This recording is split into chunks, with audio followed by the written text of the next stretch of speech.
కర్నూలు జిల్లా కలెక్టరేట్లో కాంగ్రెస్ పార్టీ తరఫున కాంగ్రెస్ పార్టీ ఏపీసీసీ అధినాయకురాలు షర్మిలమ్మ గారి ఆజ్ఞ మేరకు రాష్ట్రం మొత్తం ప్రతి జిల్లా కలెక్టర్ కార్యాలయం ముందు కూడా తాళీ బచావో కార్యక్రమాన్ని కాంగ్రెస్ పార్టీ నిర్వహించింది.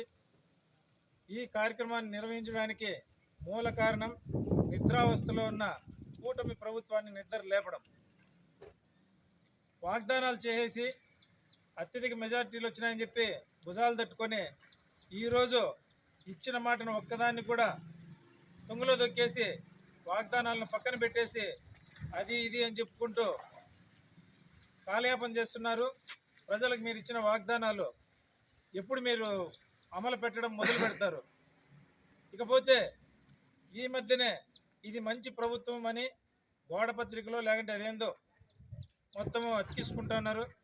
ఎక్కడ మంచి ప్రభుత్వం? ఎవరు చెప్పారు మీకు మంచి ప్రభుత్వం అని? ఎవరి కాళ్ళకు వాళ్ళే దండ పెట్టుకుంటే వాళ్ళు పెద్దోళ్ళు అయిపోరు.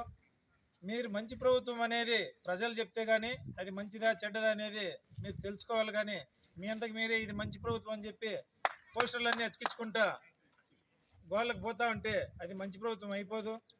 మీరు ఇచ్చిన వాగ్దానాలను నమ్మి ఈరోజు మీకు ప్రజలు ఓటేశారు.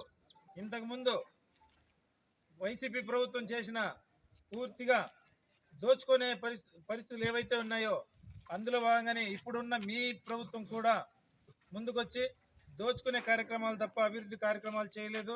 సూపర్ 6 పథకాలను అమలు చేయలేదు. ఇవన్నిటిని వెంటనే అమలు చేయాలని చెప్పి కాంగ్రెస్ పార్టీ తరఫున మేము కోరుకుంటున్నాము. అలాగే ఇప్పుడున్న పరిస్థితుల్లో సూపర్ 6 కాక చాలా వాగ్దానాలు ప్రస్తుత ముఖ్యమంత్రి గారు చేయడం జరిగింది. ప్రజలకు మునుపు దోచుకునే ప్రభుత్వంలో ఎంత కష్టమైనా డబ్బులు ఎంత ఎక్కువ దోచుకున్నా కానీ ఇసుక దొరుకుతూ ఉండింది. ఇప్పుడైతే ఎంత డబ్బులన్నా పెట్టినా మొత్తానికి ఇసుకే లేదు. ఇది ఎలా ఉందంటే మా హోటల్కి వస్తే మేము ఫ్రీ అని చెప్పి హోటల్ తలుపులు మూయేసినట్టుగా ఉంది. వాళ్ళైతే డబ్బులు 10 రూపాయల దానికి 20 రూపాయలు తీసుకున్నా కనీసం ఇడ్లీ దొరుకుతానింది. ఇప్పుడు కంప్లీట్గా తలుపులు మూసేసి పస్తులు పెట్టేసే పరిస్థితులు ఈరోజు ఈ రాష్ట్ర ప్రభుత్వం అవలంబిస్తూ ఉంది. ఇవన్నీ ఆలోచన చేస్తే చాలా ఉన్నాయి. ఉచిత బస్సులు కానీ ప్రతి ఒక్కటి గ్యాస్ సిలిండర్లు కానీ ఇవన్నీ ఇచ్చిన వాగ్దానాలను వెంటనే నిలబెట్టుకోకపోతే ఇంతకుముందు ప్రభుత్వం 5 ఏళ్ళు ఉండింది. మీరు ఇంకా ముందుగానే ప్రభుత్వాన్ని తెరదించేసి డోర్లు మూసేయాల్సి వస్తుందని చెప్పి కాంగ్రెస్ పార్టీ తరఫున మేము డిమాండ్ చేస్తున్నాం.